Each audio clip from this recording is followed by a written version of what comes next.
जय जगन्नाथ। कालसर्प जोग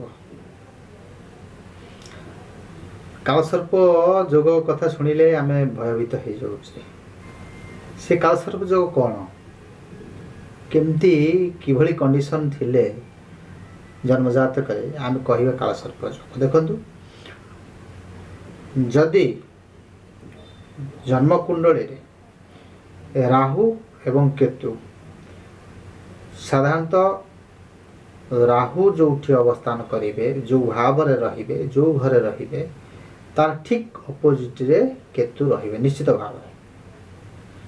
तेणु राहु एवं केतुकर अवस्थान को लक्ष्य कले जदि राहु केतुकर गोटे पार्श्व समस्त ग्रह अवस्थान करुछंती तेबे आपण जानिबे से जातक बा से व्यक्तिर कालसर्प जोग रही। जदि राहु एवं केतुंकर गोटे पार्श्व समस्त ग्रह रही मात्र गोटे किंबा दुईटी ग्रह अपर पार्श्व रही तेबे ताकु मध्य आमे कालसर्प जोग कहूचे, किंतु ताहा आंशिक कालसर्प जोग। जदि षष्ठ भाव रु दशम भाव मध्य समस्त ग्रह अवस्थान करुछंती,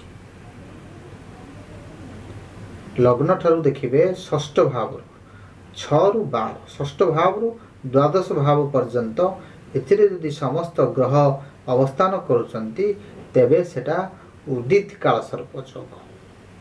ठीक सेमती यदि अपोजिट पार्श्व समस्त ग्रह अवस्थान करुछंती तेबे ताकू अनुदित कालसर्प जोग बोली कहिबा।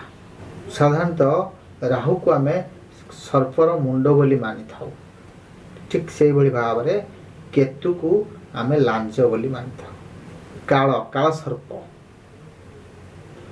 काल अर्थ कौन ना मृत्यु, से लोक भयभीत कर जाती।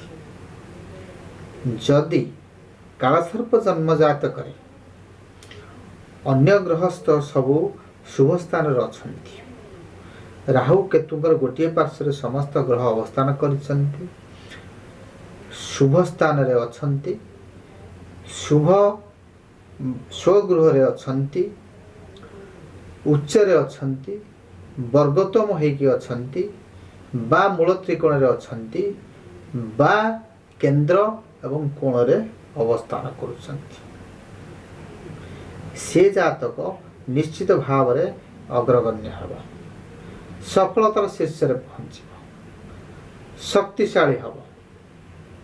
ठीक से भली भाव रे जदि राहु एवं केतु को छाड़ीदेला परे अन्य ग्रह राहु केतुकर गोटे पार्श्व अछंती, नीचरे अछंती, बल शून्य होइकी अछंती। बल शून्य अर्थ डिग्री बल कम अच्छी, बक्री अछंती, रेट्रोग्रेड बा अस्त होइकी अछंती, बा शत्रु गृह रे अछंती, बा पाप ग्रह द्वारा पीड़ित होइकी अछंती, पाप ग्रह सहित जुक्ति होई थांतु बा पाप ग्रह दृष्टि रे थांतु तेबे से जातक निश्चित भाव रे संघर्षमय तार जीवन संघर्षमय हो। से जातक दरकार पड़ले जदि से भली प्लानेट बा ग्रह कंडीशन अवस्थान ठीक नथिबो तेबे से जातक मध्य अल्पायु हेबो। तेणु ये जो कालसर्प जोग आमे जदि साधारण भाव रे विचार करिबा एमानकर साधारणतः जीवन सारा संघर्ष लगी रहिबो, संघर्षमय जीवन। सबुबले पारिवारिक अशांति भितर थांती, तांकर परिश्रम अनुଯାयी से फल पाती नहीं, जीवन सबुबले संघर्षमय हुए। किंतु जदि प्लानेट कंडीशन ठीक अच्छी, ग्रह शुभ स्थान रछंती, से मध्य उच्च पद पदवी अवस्थान करिपारिबे, अवस्थापित निजको करिपारिबे, राजनीति क्षेत्र रे मध्य उच्च को जाई पारिबे, समाज रे आदृत हेबे, प्रशंसित हेबे। किंतु तांकर पारिवारिक अशांति सर्वदा लागि रहिबो। ए होची कालसर्प जोगर साधारण कथा।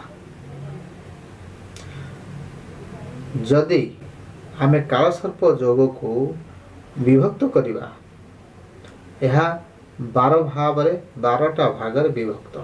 कहीं 12टा भाव ना जेहेतु 12टा घर अच्छी प्रत्येक जदि राहु मेष घरे रोचंती केतु तुला रे ठीक सेमती जदि राहु वृषरे रोचंती केतु बिछारे रहिबे एभली भाव चली। जदि मेष ठार आम विचार करवा मीन पर्यंत तेणु 12टी भाव तेणु 12टी भाव हेले 12 प्रकार कालसर्प योग। ये 12 प्रकार योग कौन कौन ना प्रथम होची आपणकर अनंत कालसर्प योग। अनंत कालसर्प योग जोटा कि लग्न रे रहिबो राहु एवं सप्तम रे रहिबो केतु। द्वितीय रे रहिबो राहु अष्टम भाव रे रहिबो केतु ताकू कहती कुलिक कालसर्प। ठीक यही भाव रे अनंत कुलिक बासुकी शंखपाल पद्म महापद्म तक्षक कर्कोटिक शंखचूड़ घातक विषधर एवं शेषनाग एभली भाव रे 12 प्रकार कालसर्प दोष अच्छी। लग्न को विचार को नवा राहु केतुंकर अवस्थान को विचार को नवा अन्य ग्रह मानकर अवस्थान को विचार को नहीं आमे को प्रकार कालसर्प दोष लगी तापाई कौन प्रतिकार हम तार कौन असुविधा रहिबो आमे ताको विचार करथाउ। आज देखिबा अनंत कालसर्प योग कहिछि लग्न ठारू आरंभ होई सप्तम भाव मध्य यदि समस्त ग्रह अवस्थान करुचंती यहाको आमे अनंत कालसर्प योग बोली कहूचे। जोटी ल लिखाई सेठी जदि आपनकर राहु रोचंती ठीक तार अपोजिट बा सप्तम भाव रे जदि केतु रहिले सेटा अनंत कालसर्प योग। एही व्यक्ति निर्माण कार्य रे बेसी मन बळाइबे। निर्माण कार्य आपण गृह निर्माण कथा कहंतु मंदिर निर्माण कथा कहंतु कल कारखाना निर्माण कथा कहंतु ए सब निर्माणाधीन काम कंस्ट्रक्शन काम तांकर बेसी मन से निवेश करिवे एवं जहा फल रे से लाइफ टाकू स्ट्रगल भितर को टाणी नहीं जाए संघर्षमय जीवन संघर्षपूर्ण जीवन अतिबाहित करेंगे। दाम्पत्य जीवन निश्चित भाव में कष्टमय हो गोटे पर गोटे विपद जीवन मध्य को चली आसो आप भावी नथिबे गोटे प्रॉब्लम आसी पहुँची जीवो से प्रॉब्लम जाई नथिबो पुणी गोटे प्रॉब्लम आसी पहुँचो आपण सब बेले माने विपद रे बुड़ी रहिबे विपद मुक्त हो पारिबे नाही। ये अनंत कालसर्प सर्वदा मानसिक चापर मध्य आपण रहिबे। दाम्पत्य जीवन कष्टमय हो आपणकर पत्नी आपण कथा बुझी पारिबेनी बा आपणक पति आपण कथा बुझी पारिबेनी एभली भाव गोटे मिसअंडरस्टैंडिंग रहिबो जीवन व्यतिव्यस्त होइकी रहिबो। परिवार लोक मध्य एमानक कथा को सहजरे ग्रहण करि पारंती नाही। बेले बेले परिवार लोकंक द्वारा ये उपेक्षित होई थांती बाध्य होई गृह परित्याग मध्य करिबा को पड़िथाय। परिश्रम अनुसार एमाने फल पांती नाही कोनोसी कार्य रे एमानकर मान स्थिरता न थाए माइंड कंसंट्रेट करी गोटे काम करिबा ये आंको द्वारा हे परिबनी। ये गोटे काम करूथिबे ताको अधार छाड़ी के आ गोटे काम करिवे ताकू छाड़ी के आ गोटे काम करिवे ताकू छाड़िबे कहबे ना एटा भल नै सेटा करिबा एभली भाव रे तांकर मनर स्थिरता न थाए। एहला अनंत कालसर्प योग।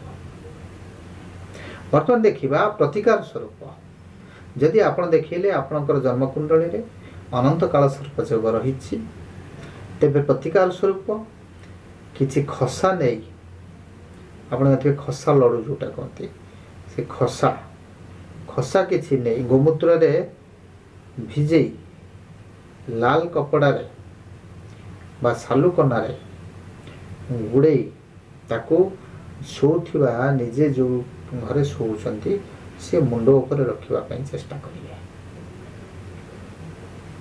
एहला प्रथम प्रतिकार। द्वितीय होची आपण ओम नमः शिवाय ଏହି ମନ୍ତ୍ରକୁ ପାଠ କରି ପ୍ରତ୍ୟେକ ଦିନ ଶିବଲିଙ୍ଗରେ ଆପଣ ଜଳ ଢାଳି ପାରନ୍ତି।